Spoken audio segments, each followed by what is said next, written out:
Welcome to This Explainer.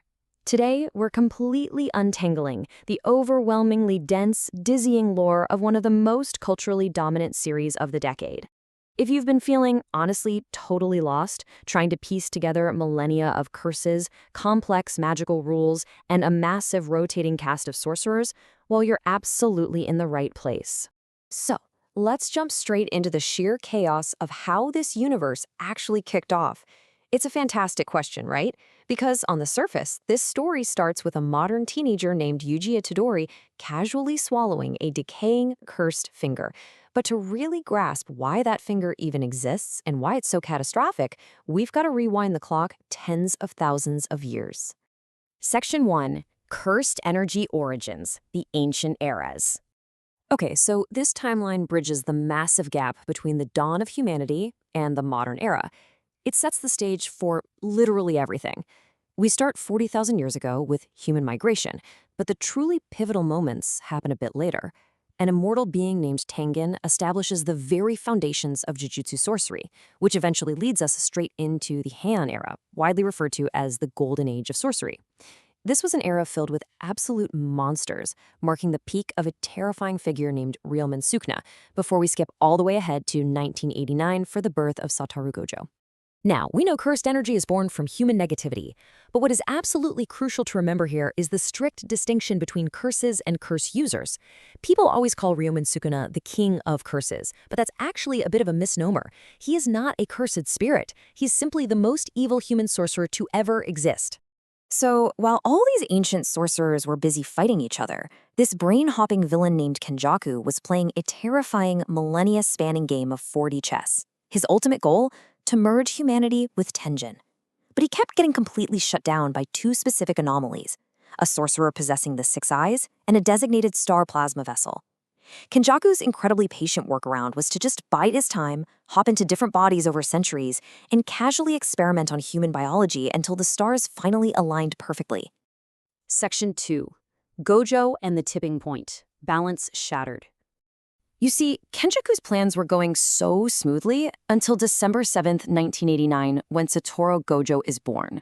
His mere existence was so overwhelmingly powerful that the universe literally had to spawn stronger cursed spirits just to balance the scales.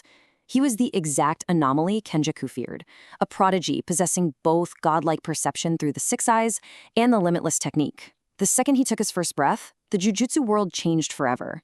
And this sequence brilliantly illustrates how a single botched escort mission completely reshaped the modern world and handed Kenjaku the perfect disguise. Gojo and his best friend, Suguru Geto, were tasked with protecting the star plasma vessel, but an assassin named Toji Fujiguro intervened and killed her. That intense trauma forced Gojo to awaken his ultimate powers, completely leaving Geto in the dust. Feeling totally isolated, Geto snaps, deciding to wipe out all non-sorcerers. He's ultimately killed by Gojo, but because Gojo couldn't bring himself to dispose of his best friend's body properly, Kenjaku swooped right in, stole Geto's corpse, and gained access to his incredibly powerful curse manipulation technique. Section 3. Shibuya and the Vessel. Chaos Unleashed. This brings us back to our protagonist, Yuji Itadori, who swallowed that mummified finger, became Sukuna's vessel, and walked right into a catastrophic disaster. To come back to life early on, Yuji made a binding vow, a magical transactional pact, allowing Sukuna 1 minute of control under the condition he wouldn't hurt anyone. Sukuna immediately wiped Yuji's memory of this deal, sat back, and patiently waited for the perfect loophole. And that loophole gets its chance during the relentless 4-hour nightmare of Shibuya. But to really get Shibuya, you need to understand domain expansions. This is the absolute pinnacle of Jujutsu sorcery, a barrier where technique is guaranteed to hit you.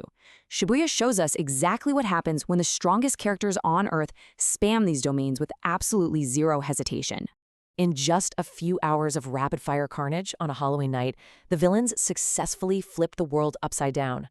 Kenjaku uses Gojo's emotional attachment to Gito's stolen body to trap him inside the prison realm. With the strongest sorcerer completely off the board, it is total chaos. We lose beloved friends and mentors to the villain Mahito. Yuji and Todo eventually beat Mahito down, but the true gut punch comes right at the end. Kenjaku absorbs Mahito, steals his reality warping technique, and triggers a nationwide death game. Section 4. The Culling Games Survival Battle Royale. With Gojo sealed away, Kenjaku initiates this gruesome tournament to harvest enough curse energy for his massive merger. Think of this era as an insanely chaotic battle royale where characters are forced to constantly hunt each other just to survive. Kenjaku trapped hundreds of sorcerers inside 10 isolated colonies. Our heroes literally had to willingly enter this meat grinder, hunt down targets, and rack up points just to add rules that might save their loved ones. In the midst of all this survival horror, disaster strikes again. Chanting the word in chain, Sukuna forcefully takes over Megumi Fushigoro's body. Remember that binding vow, where Sukuna promised not to hurt anyone for 1 minute? While Yuji didn't include himself in that definition. Exploiting that, Sukuna takes control, rips off Yuji's cursed finger, force-feeds it to Megumi, and completely hijacks a brand new, vastly more versatile body, breaking Megumi's spirit in the process. Section 5. Clash of the Strongest. The ultimate showdown. After our heroes finally manage to unseal him from the bottom of the ocean, Satoru Gojo immediately goes after Sukuna. This matchup is the absolute climax of this explainer. It's pitting an untouchable god, the strongest sorcerer of today, against the millennial-old king of curses, the strongest in history. This is the fight the entire series had been building toward from day one. And this fight is a masterful, utterly insane display of high-speed strategy. Both sorcerers are bending the very rules of magic until they are literally destroying their own brains. They give themselves brain damage just to heal it and keep spamming their domain expansions. Sukuna brilliantly uses a summoned creature named Maharaga to safely adapt to Gojo's impenetrable shield, while Gojo seemingly secures victory by detonating a massive 200% output nuclear blast of energy right in Sukuna's face. But then, the unthinkable happens. Just when it looked like Gojo had definitively won, Sukuna utilizes a binding vow to instantly alter his technique. He unleashes a world-bisecting slash that cuts Gojo and space itself right in half. He didn't just target Gojo, he targeted the very fabric of reality that Gojo existed within. In a single, devastating moment, the modern era's greatest protector falls. Section 6. Accursed Conclusion. Jump Kaisen. With Gojo gone, the remaining sorcerers have absolutely no choice but to throw everything they have at the King of Curses in a desperate, rapid-fire sequence. It is pure pandemonium. While Kenjaku is literally defeated by an absurdist stand-up comedy battle off to the side, the main cast is throwing the kitchen sink at Sukuna. We've got Yuta dropping in with his domain, Maki delivering soul-damaging strikes, Miguel literally breakdancing to dodge world-ending attacks, and Todo returning to completely disorient Sukuna. And right at the center of it all is Yuji. Through sheer willpower and his own awakening, Yuji absolutely shatters the previous series record by landing 8 consecutive Black Flashes on Sukuna. A Black Flash is a hyper-concentrated, reality-bending strike, and with every single hit, Yuji is systematically dismantling Sukuna's control. He is quite literally vibrating Sukuna's soul right out of Megumi's physical form. Defeated by Yuji's relentless strikes and a perfectly timed surprise return from Nobara, the King of Curses finally crumbles away. And in a quiet spiritual limbo, he acknowledges his own failings, stating, "Obviously, I lost. If given another chance, I would like to try a different path." It's a stark, shocking admission that his life of supreme selfishness and seeking strength at all costs ultimately led to his total ruin. So we leave you with this final thought to ponder. Does Sukuna's admission in the afterlife prove that even the King of Curses had more humanity in him than he ever let on? It's a poetic end to a wildly complex timeline.